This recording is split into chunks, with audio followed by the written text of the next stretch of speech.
नमस्कार बंधुरा आमी सुचंदा और आपनारा देखছেন আমার channel life specialist beyond limitations. আগের পর্বে আপনাদেরকে দেখিয়েছিলাম আমরা রিনচেনপং থেকে বেরিয়ে প্রথমে গিয়েছিলাম ছায়াতাল আর শ্রীজাঙ্গা স্ট্যাচু দর্শন করতে। সেটা পড়ছিল হি গাও বা হি ইয়াংতাং এর মধ্যে। এরপর আমরা সোজা চলে গেলাম হি পুলের কাছে হি ওয়াটার গার্ডেন বা হি ওয়াটার পার্ক দেখতে। এই ওয়াটার পার্কটা একেবারে হি পুলের সঙ্গে গায়ে লাগানো, কিন্তু সময়ের অভাবে অনেকেই কিন্তু এখানে যেতে পারেন না। এই দেখুন হি পুল আর ঠিক তার পাশেই রয়েছে হি ওয়াটার পার্ক বা হি ওয়াটার গার্ডেন।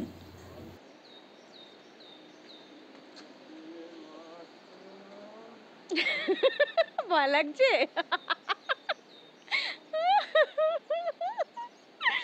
ধরতো হি ওয়াটার পার্কের প্রবেশ মূল্য 30 টাকা। এখানে রয়েছে একটা সুইমিং পুল, যদি আপনারা সেখানে সুইমিং করতে চান তাহলে তার জন্য আরও এক্সট্রা 100 টাকা আপনাকে দিতে হবে। এখানে কিন্তু বাইরের কোনো খাবার নিয়ে প্রবেশ করা নিষেধ, ভেতরেই একটা ক্যাফেটেরিয়া বা রেস্টুরেন্ট রয়েছে। আমাদের সঙ্গে এই কুকুরটিও ভিতরে গিয়েছিল এবং আমাদের সাথেই পুরো ঘুরছিল। আমার তো ওর নাম জানতে খুব ইচ্ছে করছিল, কিন্তু যে বাচ্চা ছেলেটি আমাদের জাস্ট টিকিটটা কেটে দিয়ে দৌড়ে চলে গেল, তাকে বললাম কুকুরটিকে নিয়ে যেতে, কিন্তু সে বলল যে ও যেই আসুক না কেন এখানে তার সঙ্গে ভিতরে ঢোকে আর সবার সঙ্গে ভিতরটা ঘুরে দেখিয়ে দেয়। এটাই নাকি ওর কাজ। মোটামুটি ও হচ্ছে এই গার্ডেন বা এই পার্কের গাইড। দূরে দেখা যাচ্ছে হি পুল আর ঠিক তার পাশেই রয়েছে এই ওয়াটার পার্ক ঢোকার রাস্তাটা।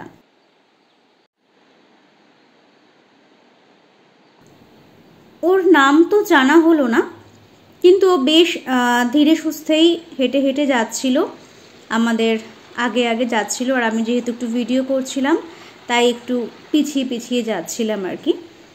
জায়গাটা মোটামুটি একটা রক গার্ডেন টাইপের। আমি আগে কখনো কোনো ইউটিউব ভিডিওতে এই জায়গাটা সেরকমভাবে দেখিনি। সবাই উল্লেখ করেছেন যে এখানে একটা ওয়াটার পার্ক আছে, আপনারা চাইলে যেতে পারেন, কিন্তু কোনো ভিডিওতে কিন্তু আমি এই ওয়াটার পার্কটা সেভাবে কভার করা দেখিনি।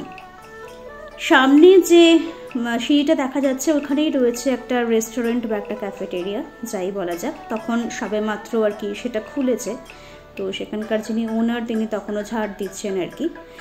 এখানে যে খুব বেশি লোকজন আসেন এমনটাও কিন্তু আমার মনে হলো না, তার কারণ আমরা ওখানে যতক্ষণ ছিলাম আমরা কিন্তু অন্য আর কারোকেই কিন্তু সেখানে আসতে দেখিনি, শুধু আমরা দুজনই সেখানে ছিলাম। তবে হ্যাঁ, রবিবার কিন্তু এই ওয়াটার গার্ডেনটা বন্ধ থাকে, সেটা মাথায় রাখবেন। জলে নামবো কোথা থেকে সেটাই তো বুঝতে পারছি না।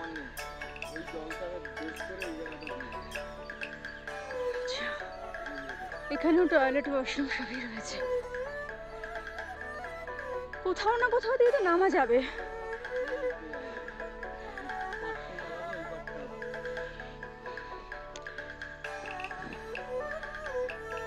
আমি খুঁজছিলাম যে কোন দিক দিয়ে ওই ঝর্ণাটাতে নামতে পারবো, কিন্তু সেরকম কোনো রাস্তা কিন্তু চোখে পড়ছিল না।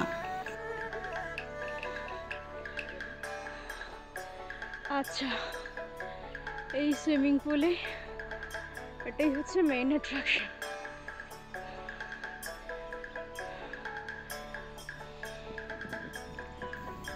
জায়গাটা কিন্তু বেশ শান্ত, স্তব্ধ, নিরিবিলি।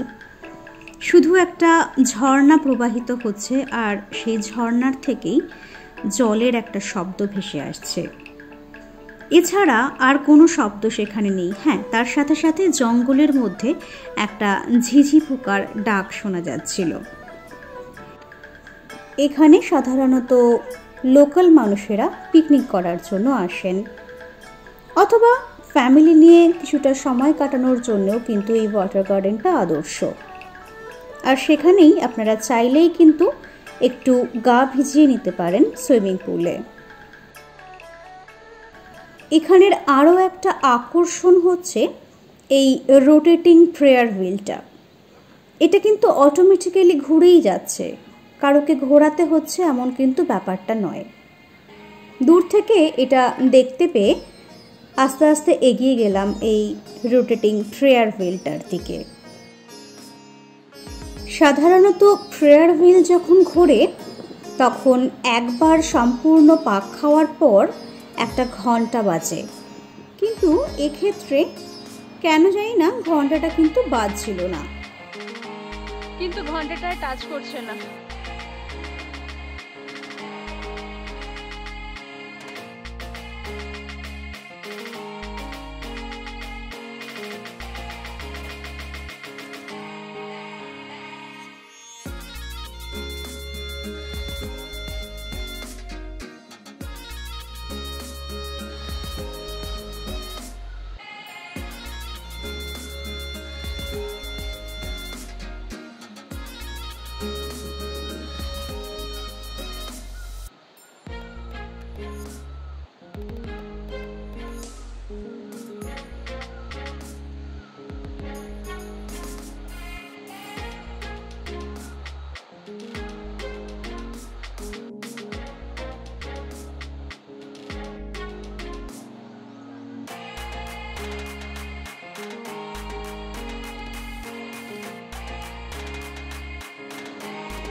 আমি তখনও খুঁজে চলেছি কিভাবে এই ঝর্ণায় একটু নামা যায়, কিন্তু আমি তখনও এমন কোনো জায়গা দেখলাম না যেখান থেকে এই ঝর্ণাটার মধ্যে একটুখানি নামা যাবে।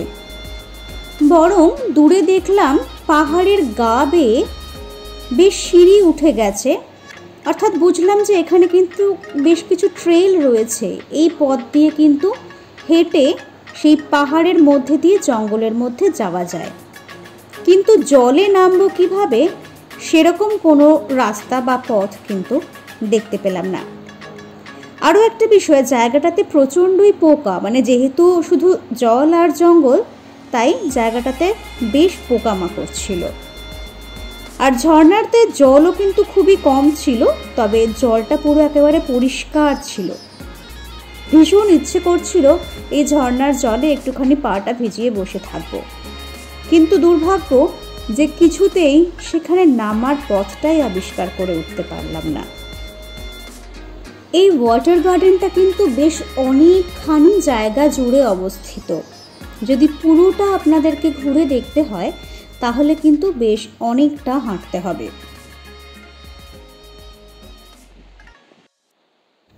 হাঁটতে হাঁটতে বেশ ক্লান্ত লাগায় ভাবছিলাম কোনো কোনো জায়গায় যাব না, কিন্তু যে গাইড আমাদের সাথে ছিলেন তিনি একেবারে নাছোড়বান্দা। তিনি এই গার্ডেনের প্রত্যেকটা কোনায় কোনায় আমাদেরকে নিয়ে যাবেন। যাই হোক, চারিদিকে ঘুরে অবশেষে চলে এলাম একটু ক্যাফেটেরিয়াতে। এই হচ্ছে সেই ক্যাফেটেরিয়া, বেশ সুন্দর সাজানো গোছানো ছিমছাম একটা জায়গা।